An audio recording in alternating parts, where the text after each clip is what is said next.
July 20th, 1969. A global broadcast. Hundreds of millions are watching. And maybe you have seen it too. Or at least think you have. Silence in mission control. Static on the radio. Then a voice breaks through. The Eagle has landed. A moment that felt impossible. A moment that felt unreal. And here is a question for you. What if something this important was not what it seemed? What if history, as we know it, is incomplete? Today, millions of people believe the moon landing was faked. Not a few. Millions. And whether you agree or not, that fact alone is worth understanding. So let's go back, not to argue, but to see why this doubt exists at all. The 1960s, a world under tension, two superpowers watching each other, the United States and the Soviet Union. A race begins, not for territory, but for space. And at first, America is losing. Sputnik goes up first. Then Yuri Gagarin becomes the first human in space. So ask yourself this: if you were America at that time, how far would you go to win? Then comes a promise. John F. Kennedy says the United States will land a man on the moon and bring him back safely before the decade is over. It sounds impossible, even today. But in 1969, Apollo 11 launches, and the world watches, live. Or so it seems.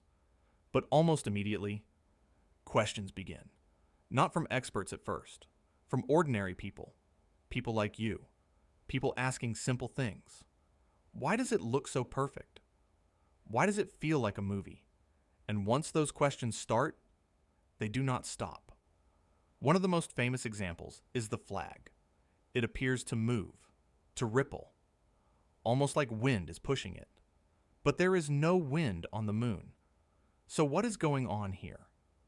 Some people say it is proof of a studio set, but scientists say something different.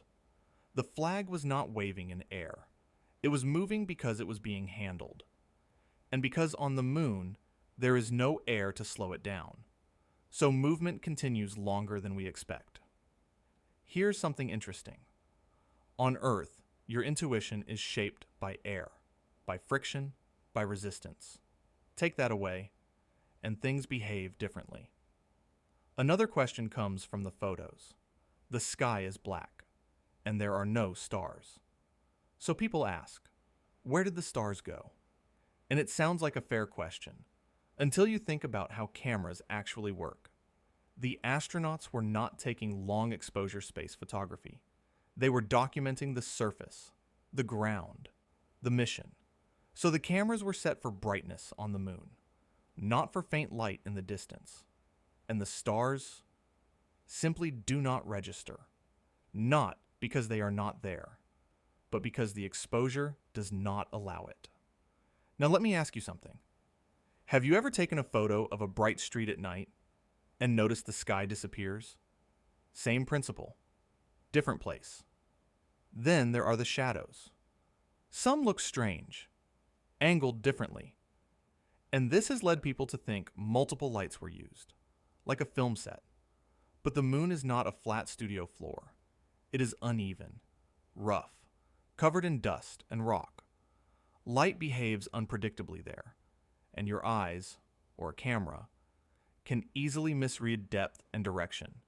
But perhaps the most serious concern is radiation. The Van Allen belts around Earth. Invisible, dangerous, high-energy particles. So the question becomes obvious. How did astronauts pass through safely? NASA says they did not stay long. They moved quickly, minimizing exposure, and measured data suggests it remained within safe limits. But still, it is a fair concern. Space is not empty, and it is not forgiving. Now step back for a moment and ask the bigger question. Could all of this have been faked? In theory, people argue yes, with enough secrecy, enough coordination, and enough pressure. But then comes the scale. Hundreds of thousands of people worked on Apollo. Engineers, scientists, technicians, contractors. So the question becomes harder. Not just could it be faked, but could it stay hidden? For decades, without leaks, without proof, without contradiction, even from the Soviet Union, America's rival, watching every move, and never once claiming it was a hoax. Then there is physical evidence. Moon rocks, studied across the world, and still studied today, and satellite images, showing landing sites and equipment still there, on the surface of the moon. But even with all of that, something remains interesting, because belief does not always follow evidence. It follows trust, emotion, and the feeling of certainty. And that is why this story still lives today. Not just in history books, but in conversation, online, everywhere. So let me ask you one final thing, not as a conclusion, but as a thought to sit with. When something feels too important to doubt and too extraordinary to fully accept, how do you decide what is real? No, dadgummit. Jack Schmidt having a few problems.